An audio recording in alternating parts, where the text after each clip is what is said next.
我的妈！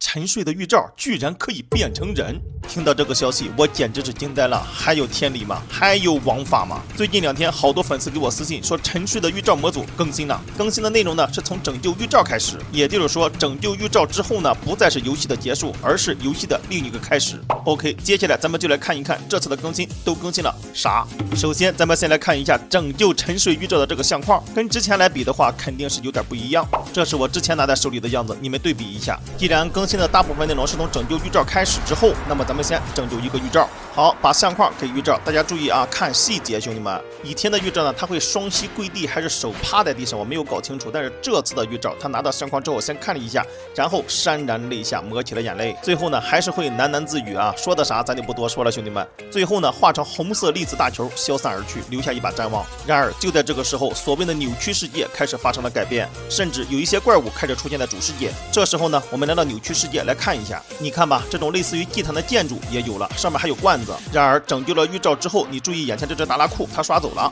最大的改变当属于达拉库。为什么说最大的改变当属于达拉库呢？我觉得还得从相片说起啊，因为相片上有2个人，一个是沉睡的预兆，另一个就是达拉库。这里的情节呢，你可以自己丰富一下，因为呢这次更新啊，达拉库也算是一个比较重要的支线任务。拯救了预兆之后呢，达拉库肯定是不愿意啊，因为他俩双双被魔化。现在呢，我们就是要再找到达拉库，然后击败达拉库，得到一个掉落物。这个掉落物呢，可以制作进化的印记。有了进化的印记，我们就可以把沉睡的预兆变成人。行了，扭曲的世界呢，大概就是这个样子。比较多的怪物，我觉得这是变异蜘蛛吧。刚好呢，在这里我还遇到了一只达拉库，咱们看一下，打死它之后会有怎样的掉落物。最主要的掉落物呢，可能就是它灵魂宝石，用它呢就可以合成进化印记。回到主世界，找到预兆，给它一个进化印记，预兆立马就会变成人。只不过这个人他是个小人，你看他是不是比较小？那么预兆都变成了人，达拉库肯定也要进化一下。这个时候提索就会告诉你，也就是眼前这个人，黑化达拉库的黑暗力量呢非常强大，我们需要再获得1颗灵魂宝石来制作一个枷锁，锁住达拉库的黑暗力量，从此净化达拉库。这把锁的合成配方呢也是非常的简单，找到达拉库，我们直接给它锁住。被锁住的达拉库想要挣扎，但是他挣扎不了，最后只能是被净化。只不过变身之后的达拉库为什么感觉这么的瘦小，而且还黑？看来长期拥有黑暗力量是有后遗症的呀。拯救了达拉库之后呢，这个时候我们需要再次找到提索。说白了，这就是一个 NPC， 你没他还真不行。他会告诉你，这个时候呢，你需要去到一个非常寒冷的地方，找谁呀？找一个大怪物，叫格里卡里斯。没错，就是眼前这个家伙啊，我愿称他为雪地里的预兆。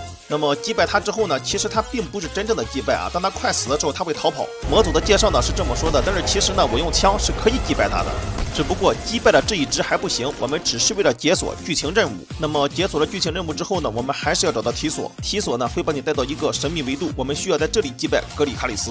这次击败格里卡里斯呢，会掉落一个神秘的掉落物。这个掉落物呢，可以让我们制作一个灵魂瓶，也就是这个东西。这个灵魂瓶呢，可以净化格里卡里斯。同样，我们也可以把提索和达库拉都装进去。那么现在我们已经找到格里卡里斯，把它直接装进灵魂瓶。这个时候3姐妹算是凑齐了。来，把格里卡里斯放出来，我们来看一下。就这3个人，沉睡的预兆、达库拉还有格里卡里斯，你们觉得谁最好看？那么这次沉睡的预兆这个模组更新到这里之后呢，其实是有一个问题的。这个问题呢，昨天我和粉丝研究了好长时间，也没有研究出来。那就是来到了这个维度之后呢，我们该如何在极限模式的情况下，如何再回到主世界？研究了一段时间之后呢，其实我们是已经找到方法了，那就是我现在手中拿的这个建筑方块，只要找到它，然后我们点击一下就可以回到主世界。但是吧，这个方块我们在下面找了好长时间也没有找到，所以在这里请求一下屏幕前的各位啊，如果你知道这个方法能够找到这个方块，麻烦在评论区或者弹幕上打出来。这次的模组更新呢，其实还有一条支线啊，那就是达库拉的支线，只不过现在这个问题呢把我给困扰住了，所以达库拉的支线咱们先不说了。OK， 那么这次关于沉睡的预兆模组的更新咱们就说到这里，喜欢的兄弟们千万不要忘记3连支持一波，感谢大家。